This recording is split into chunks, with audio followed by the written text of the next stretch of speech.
जय हिंद, वंदे मातरम। स्वागत है आपके अपने यूट्यूब चैनल कुमार एस के सर में। कैसे हैं मेरे सभी साथी? आशा करता हूँ अच्छे होंगे, मस्त होंगे और अपने फिजिकल मेडिकल में व्यस्त होंगे। देखिए दोस्तों, आज हम इस वीडियो में बात करने वाले हैं एसएससी जीडी 2024 के बारे में।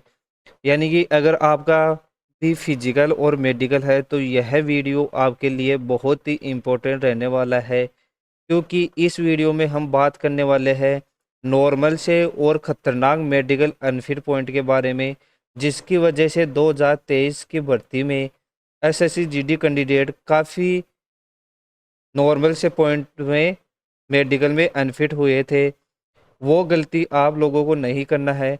अगर आपका भी फिजिकल और मेडिकल है तो यह वीडियो आपके लिए बहुत ही इम्पोर्टेंट रहने वाला है, चाहे आप मेल हो चाहे फीमेल कैंडिडेट हो। तो इस वीडियो को आपको लास्ट तक ज़रूर देखना है। और अगर आप इस चैनल पर पहली बार आए हैं तो इस चैनल को ज़रूर सब्सक्राइब करना है। इस वीडियो में बात करने वाले हैं हम आपके जो डेंटल पॉइंट के बारे में, कि आपका जो मेडिकल का समय है उस समय आपके जो डेंटल पॉइंट है वो कितने होने चाहिए। वो होने चाहिए आपके 14 डेंटल पॉइंट होने चाहिए। अगर आपके 14 डेंटल पॉइंट से कम पॉइंट है तो आप मेडिकल के समय अनफिट कर दिए जाओगे।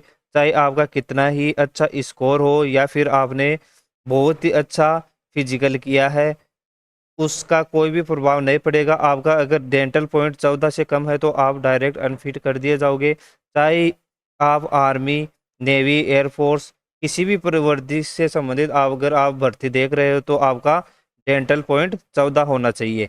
आइए दोस्तों, पहले बात करते हैं कि डेंटल पॉइंट 14 किस प्रकार आप काउंट कर सकते हो घर बैठे। ये 3 दांत है, वो क्या है? हमारे मोलर है।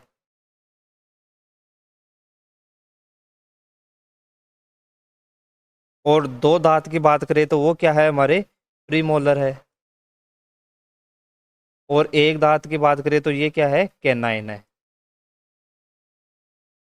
और जो हमारे फ्रंट के जो भी 2 दांत है वो क्या है? हमारे इंसाइजर है। इस प्रकार के हमारे क्या होते हैं? 32 दांत होते हैं, जिसमें से टोटल मेडिकल पॉइंट कितने होते हैं? हमारे डेंटल पॉइंट वो होते हैं 22 डेंटल पॉइंट होते हैं। वो किस प्रकार आपको काउंट करना है? अपना जो मोलर दांत है, यानी कि जो 3 मोलर दांत होते हैं, प्रत्येक मोलर दांत के हमें कितने अंक मिलते हैं? 2 अंक मिलते हैं। यानी कि 2 तो हो गया इसका, 2 हो गया इसका, या 2 इसका। यानी टोटल मोलर दांत के कितने अंक मिले हमें? 6 अंक मिले। टोटल मोलर दांत के कितने अंक मिले हमें? 6 अंक मिले। और प्री मोलर दांत के हमें क्या मिलता है? 1 अंक। यानी कि जो मोलर दांत के अलावा जो भी दांत है उनके प्रत्येक का क्या मिलता है? 1 अंक मिलता है। यानी कि प्री मोलर के क्या हो गया? 1 अंक हो गया। और जो कैनाइन दांत है उसका क्या हो गया? 1 दांत हो, 1 अंक हो गया। और इंसाइजर के जो 2 दांत होते हैं उनके भी क्या होते हैं? 1 1 होता है। तो इस प्रकार से एक साइड के कितने हो गए आपके? इस साइड से हो गया आपका 6, प्लस इसके हो गए 2, और इनके हो गए क्या हो गया? 3। तो एक साइड के कितने हो गए आपके? 11। तो इस साइड के आपके 11 है तो इस साइड के भी कितने हो गए? 11। 11 प्लस 11 कितने हो गए आपके?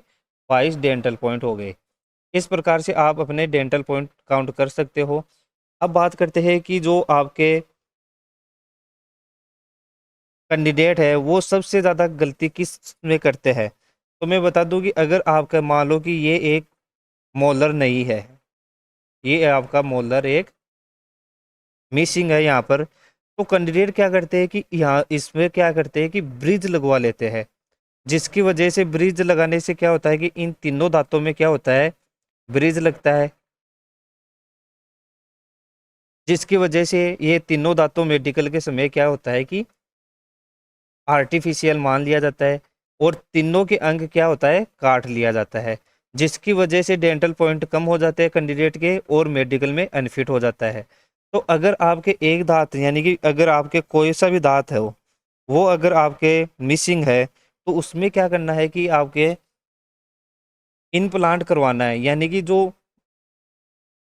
मसूड़े है उस पर स्क्रू लगाकर वहां पर दांत फिट किया जाता है, जिसकी वजह से वो ही एक ही दांत फिलअप होता है। यानी कि जो पास वाले दांत है उन पर कोई भी प्रभाव नहीं पड़ता है। जिसकी वजह से वो अगर एक्सरा भी होता है री मेडिकल के अंदर, तो वो एक ही दांत क्या होता है, आर्टिफिशियल माना जाता है। दो दांत है वो आपके सेफ रहते हैं, तो उनका आपका एक ही दांत का नंबर कटता है, और जो पास वाले दांत है उनके नाम को नंबर मिल जाते हैं। तो यह गलती आप लोगों को नहीं करना है। अगर आपका भी कोई भी दांत अगर मिसिंग है तो उस पर आपको क्या करना है, इम्प्लांट ही लगवाना है, यानी कि उस पर स्क्रू लगवा कर हाथ लगवाना है। अब बात करते हैं कि जो दांत आपके मेडिकल के समय है वो किस प्रकार से देखा जाता है। तो अगर आपका जो दांत है वो एक दूसरे के जोड़े में होना चाहिए, यानी कि आपका जो ऊपर का दांत और नीचे का दांत है वो एक दूसरे के जोड़े में रहना चाहिए। अगर एक दूसरे के जोड़े में नहीं है तो वो दांत का आपका काउंट नहीं होगा। और अगर आपका कोई सा भी दांत अगर आधा दांत, मान लो कि ये आपका आधा दांत है, यानी कि आधा टूटा हुआ है, तो इस दांत का भी आपको पॉइंट नहीं मिलने वाला है मेरे दोस्तों। क्योंकि मेडिकल के समय है वो क्या है कि दोनों दांत आपके मौजूद रहने चाहिए, यानी कि ऊपर के जबड़े के और नीचे के जबड़े के दोनों दांत मौजूद रहने चाहिए, वो भी एक कैंची के फलक के रूम में। अगर आपके कैंची के फलक के रूम में नहीं है तो आपको मेडिकल पॉइंट मिल सकता है दोस्तों। आशा करता हूँ कि आपको जो डेंटल पॉइंट है उसके बारे में आपको समझ में आया होगा। अगर आपके मेडिकल से संबंधित कुछ भी डाउट है तो डिस्क्रिप्शन के अंदर टेलीग्राम ग्रुप का लिंक दिया है, उस पर जाकर आप मेरे से डिस्कस कर सकते हो। आशा करता हूँ यह वीडियो आपके लिए बहुत ही यूजफुल रहा होगा। जय हिंद, वंदे मातरम।